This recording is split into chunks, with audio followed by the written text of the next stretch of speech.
Garuthara Sangaratneng Avasarai, His Excellency the President and all the distinguished members in this audience, my dear colleagues. So we organized this program as a part of our responsibilities. We belong to a profession, and the OPA President is also here. He is holding his office above all the professionals, and what we have to understand is, being a professional is working like one family. So therefore we are obliged to look after our youngsters, upcoming youngsters. That's part of our obligation as a professional. So therefore, having realized that responsibility, we developed this program, and this Good Intern program is unique of its own. Nowhere in the world it is happening, and most of our publications are also unique of its own. So we have been doing it for last 8 years. Unfortunately, during last 5 years, we struggled to conduct this program because prior to that, His Excellency Maithripala Sirisena was our health minister. He gave all the support to improve this, but subsequently we struggled during the last 5 years. I think the meaning of this program is not to enlighten ourselves, but to serve the purpose of medical profession and to stand as the best professionals in the world and ultimately to win the world. So with that intention, let me start my presentation. You can see the first slide itself, it's fill in the gap. So, and we have to train them to jump to this post. Recent corona epidemic has given us clues that we have handled, given our technical support to the treatment of corona, or to handle the corona as a public health emergency, as a global emergency, to stand above the rest. Is simply because that not only we applied or learned stuff, we have used that in a practical platform. So this is the gap we are going to fill through this Good Intern program. Now, there had been a saying that doctors are deteriorating, and Dr. Chandika Pitakadu is here. He was our former secretary who made a statement that doctors are deteriorating as a part of the society. So most of the newspaper editors rang me up and said to withdraw that statement. He said, whoever who get deteriorated, we have no chance that the doctors can deteriorate. We have to be the gold standard of the society. So going by that, we thought it is our duty to stop that, or ideally to bring it up to stand in the world as the best doctors in the world. So because of that, we analyzed this going through newspaper articles. As a doctor, sir, today anybody will be able to sue us by 8 modes. Other than that, the informal way a doctor can be kind of insulted is through media. So because they, without a proper inquiry, they publish materials and they stand as the judges, and ultimately we become victims. So because of that, it is better that we study this area. So going by that, then how it is going to blend with the objectives of the GMOA. The framers of the GMOA constitution way back in 1926 were the oldest organization in the country compared to most of the professional political parties are younger than us. And we still remain as one piece. Most of the political parties has gone into several pieces during the past. So therefore, we all should respect the GMOA constitution and to see whether what we are going to do is in line with the GMOA constitution. So what we thought is the objectives of the GMOA constitution is to look after the welfare of our members. So the best way to look after our welfare is not to organize a car permit or a loan package, but to build up their image in the society and in the region and internationally. Then that itself will generate a lot of revenue, more than the financial revenues. So this is our aim. So this is one way of building up the GMO objectives into practice, and it is looking after and capacity building into our membership in order to build up their image, and ultimately that has an impact and benefit to the society at large. So having said that, we learned the medical education going back from before Christ era, and we found that that is what the video reflected. You can see there at least you can identify 4 or 5 phases of medical education. Now it was informal at a time, but later on it became formal, and later on it became accredited, and then the medical education itself became a science, and we have medical educationists under the current dean, my friend Professor Vajira Disanayaka, and very proud to have him as the dean of the Colombo Medical Faculty. He was the president of the Medical Students Union when I was the secretary, and we have worked together, and subsequently I became the president. And we had tried as a student its days to build up these principles in. So what we could find is in 1950s, when we see the capacity of a doctor, that is the knowledge, skills and attitudes we put together and call it the competency of a doctor versus the patient expectations. Now worldwide, if you read the literature, there are three major challenges in the health. One is the uprise in patient expectations, second thing is the health financing, and third thing is technology building up into the medical activities. So there will be a lot of options because of that.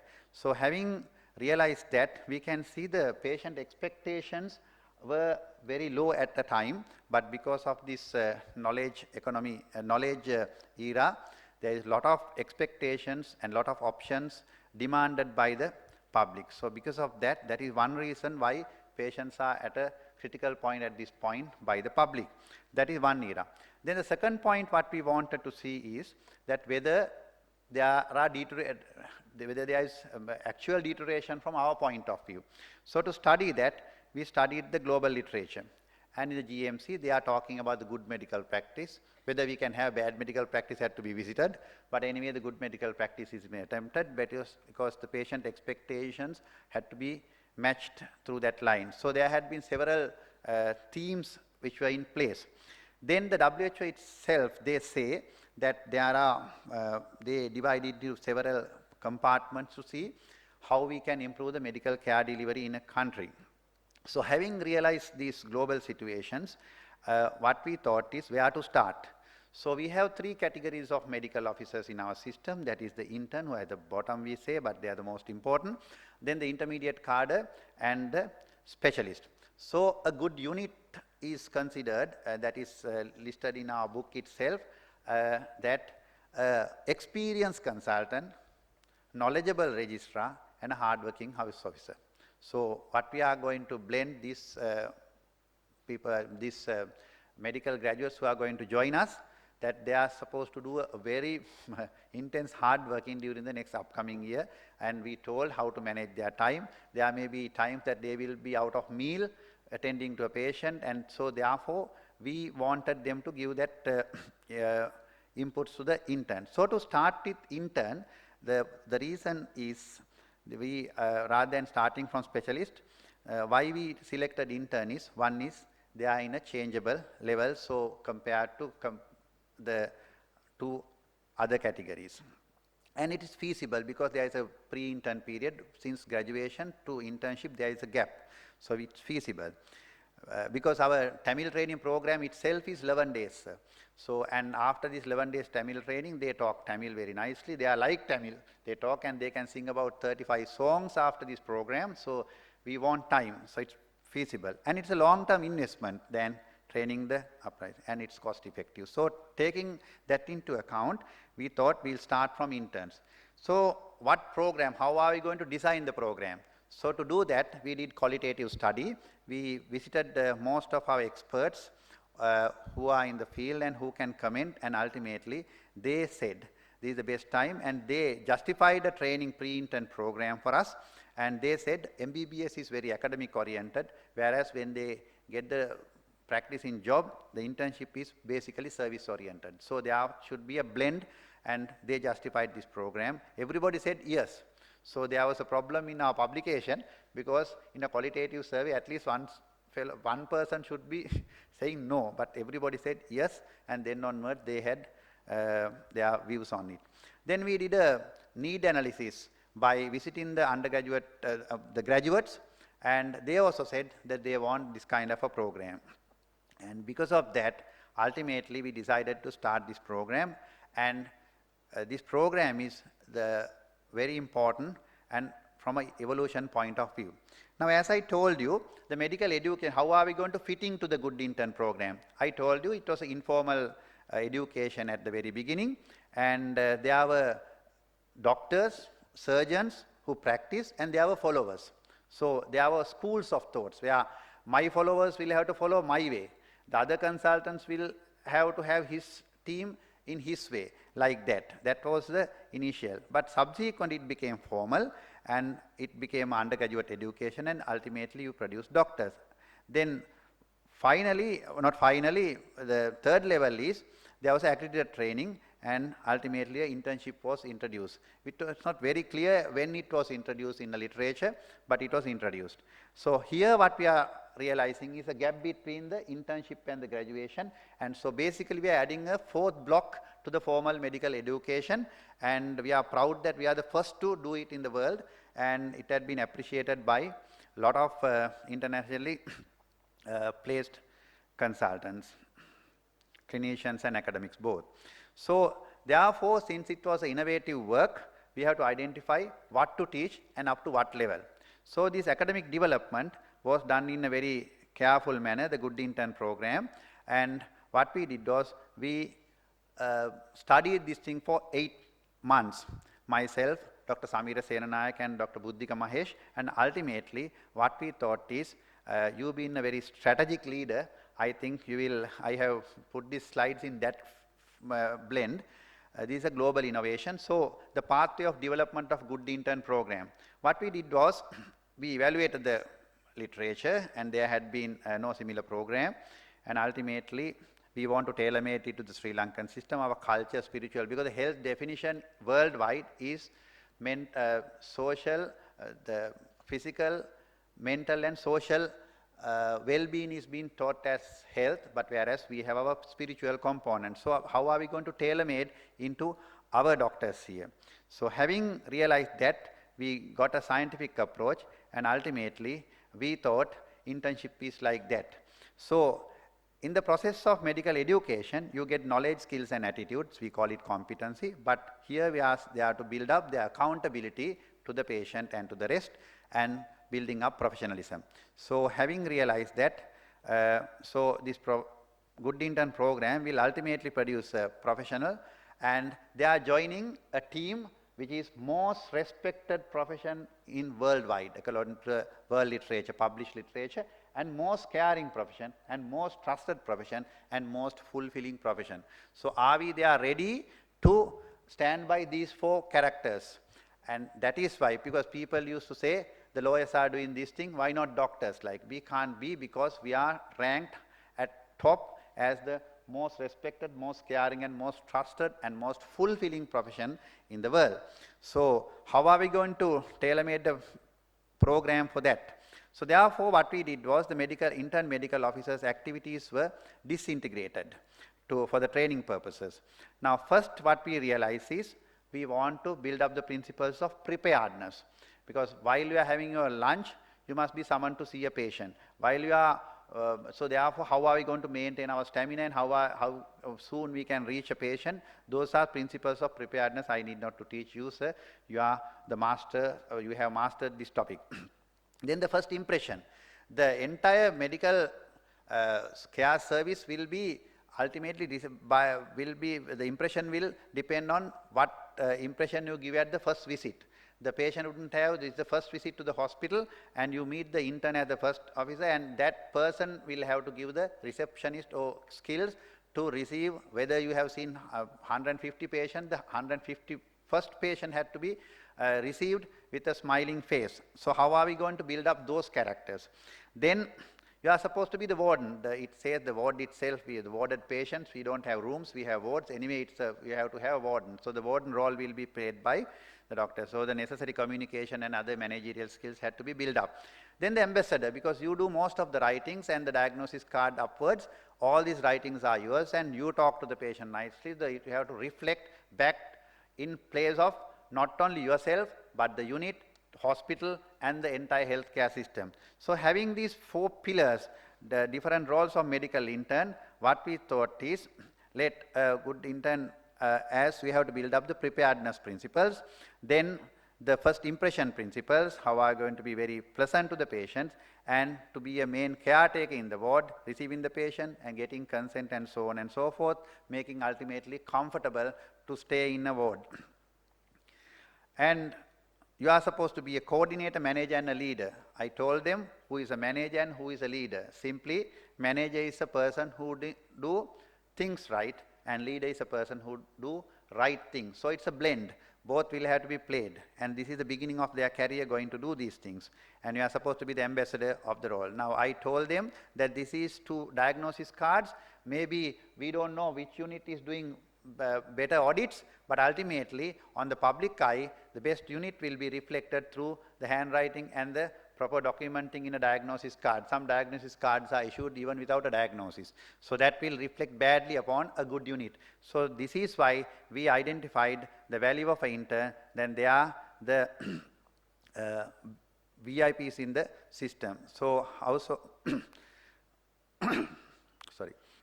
So therefore, how are we going to work as a team with the consultants, intermediate cadres? So these were basically built up, and we are developing the curriculum every day to do a better job. So as a hard-working jobber, and you are the most important person, I told them, sir, at least to tell their mother-in-law that they are the most important person in their real program. So the VIP role had to be really reflected back again for them to claim, not to claim as good interns, but for them to be known as good interns. So having said that, so we have developed several modules that will be enlightened to you by the next speaker. And just to highlight the productions we made, this booklet, this is a handbook for medical interns. It's unique of its own. Nowhere in the world it is, this kind of a booklet is available. I was discussing with the SLMA president who did the last lecture just a moment ago, Dr. Padma Gunaratne, who was my teacher as well. And why not we produce this? And I discussed with Professor Milinda Piris and Professor Vajira Disanayak also, why not to produce this kind of booklets and put it in the Amazon, and we will be able to generate revenue to this country by producing, because New Zealand Medical Council and Australian Medical Council and the regional lot of medical council requested we have the copyright, this booklet to be printed on their own for the best interest of their medical students. And this is what interns should know about nutrition. So you can see these modules, there are certain productions, and sir, in these modules we train them on tri-language competency. Tamil language is trained. Nowhere in the world doctors are, once they qualify as a doctor, they don't go behind language training. They get an interpreter to interpret. When we were in UK, we get an interpreter, and that itself is, we will not have a ability to talk to the patient himself, to the heart of the patient. And today we have trained about more than 4,000 doctors Tamil, so 25% of our doctors are tri-language competence being already built up.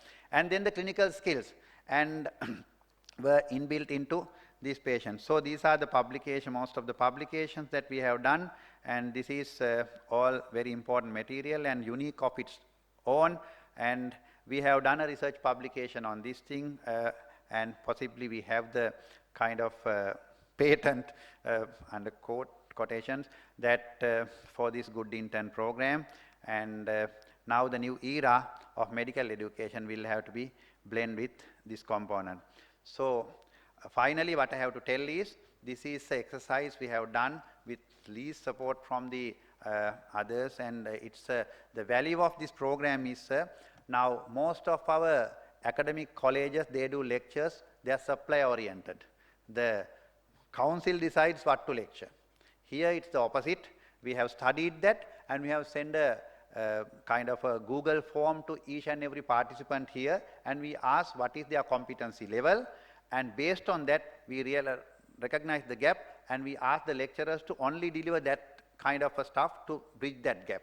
So we are doing it in a very scientific manner, and we run for about 3 to 5 million range for all 1,000 doctors. It's a very cost-effective program, giving all these books also.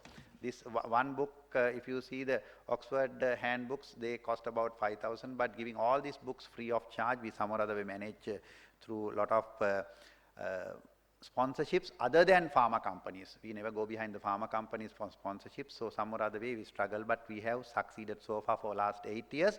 Possibly next year we will have a good intern program, and my impression is that had to be a kind of a film right throughout with the videos and various material, and that education had to be a kind of a very pleasant experience for all of these next upcoming doctors, and then they will serve better version than what we are doing today.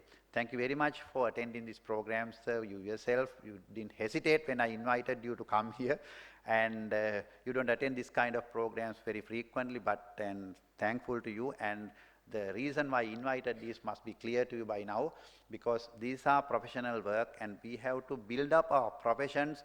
We have the legal profession, we have the accountancy profession, all these things, not to look after the upcoming budding new professionals for the best interest of the country, and we have to look for the generation of the care delivery plus the revenue and other generations. It had to be kind of professionally and scientifically approached.